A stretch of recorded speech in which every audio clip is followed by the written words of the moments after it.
आज डॉक्टर भीमराव अंबेडकर को श्रद्धांजलि देने के लिए अंबेडकरवादी डॉक्टर भीमराव अंबेडकर पार्क बिजलीघर आगरा में एकत्रित हुए हैं। आज यहां से पीस धम्म यात्रा निकलेगी पूरे आगरा शहर में। हमारे साथ जुड़ रही हैं प्रिया अंबेडकर जो पर्वतारोही हैं और गोल्ड मेडलिस्ट हैं। हम इनसे बात कर लेते हैं किस तरह का बाबा साहब का कारवां था, क्या चाहते थे बाबा साहब, और आप लोग बाबा साहब को क्यों मानते हैं। बाबा साहब का सिद्धांत यही था, समानता, भाईचारा, स्वतंत्रता।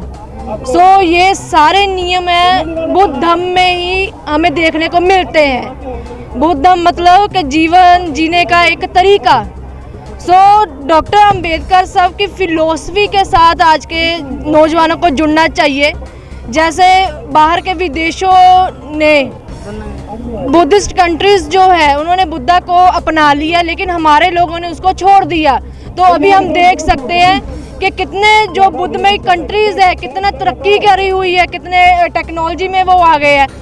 इसलिए हमें भी संपूर्ण भारत को बुद्धमय भारत बनाकर तो उसी तरक्की के रास्ते पर समाज को तोड़ना चाहिए। और डॉक्टर अंबेडकर की वजह से ही हम लोग आज अगर पानी का गिलास भी हमारे हाथ में है तो वो उस महापुरुष की वजह से है जिसने मैदार चौधार का तालाब का आंदोलन लड़ा था हमारे लिए। पढ़ाई लिखाई हम लोगों का इतिहास सभी को ही मालूम है, आज भी मालूम है। अगर कुक्कू बलवान साहब की जो बॉडी बिल्डर उनका इतिहास सुनो कि कितना संघर्षमयी होता है। कोई भी खिलाड़ी बनता है वो अपने देश को समर्पित होता है। डॉक्टर अंबेडकर साहब को मेरा जितने भी मैंने पहाड़ किए, मैं माउंटेनियर क्लाइंबर बनी, जब मैं हाइक एंड फ्लाई पायलट बनी, ये सब उनके संविधान की ही बदौलत है। भारत का संविधान ही मुझे ये हक देता है और किसी भारत का कोई धर्म मुझे ये अधिकार नहीं देता, नारी को अधिकार नहीं देता।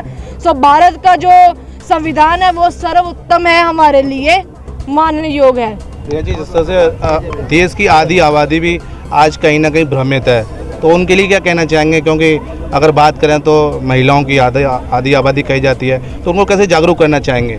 महिलाओं को सबसे ज़्यादा जागरूक करना है तो उनको किताबें हाथ में थमा दो, क्योंकि सबसे खतरनाक महिलाएं वही होती है जो अपने पर्स में कंगा या लिपस्टिक नहीं रखती, शीशे नहीं रखती। सबसे ज़्यादा खतरनाक महिलाएं वो होती है जो अपने पर्स में भी किताबें, कागज़, कलम रखती है। इसीलिए महिलाओं को भ्रम से निकलना चाहिए, क्योंकि ज्योतिबा फूले साहब जो भारत देश के पहले टीचर थे, उन्होंने कहा था कि अगर एक महिला ही खुद एक भ्रमित है, अंधविश्वासी है, तो उसकी आने वाली पीढ़ियां भी अंधविश्वासी ही होगी। जब तक किताबें नहीं खोलते, उसके इतिहास को, हमारे महापुरुषों के इतिहास को नहीं पढ़ते, तब तक मुझे नहीं लगता कि हम उस अंधविश्वास से निकल सकते हैं। ज़्यादातर लोग फ़ोन पर ही जहाँ कह दो सुनी सुनाई बातों पर ही यकीन करते हैं, है ना। अभी ये इतनी बहुत बड़ी बात है कि एक औरत मर्द को पैदा कर सकती है, लेकिन उसके लिए ये कहना कि मैं ये काम नहीं कर सकती है, वो बहुत ही गलत बात है ना। लेकिन हमारे बाबा साहब अंबेडकर साहब ने कहा था कि मेरा सच्चा पैरोकार वही होगा जो समाज में महिलाओं को अपने से भी बेहतर स्थान देगा। मेरा सच्चा पैरोकार वही होगा। लेकिन हम इधर फिर अभी पुरुषों से पूछ सकते हैं कि वो अपने घर की महिलाओं, बहू बेटियों को कितना समाज में पहला स्थान दे रहा है ना। इसीलिए सबसे बड़ी हिम्मत, हौसला ही है।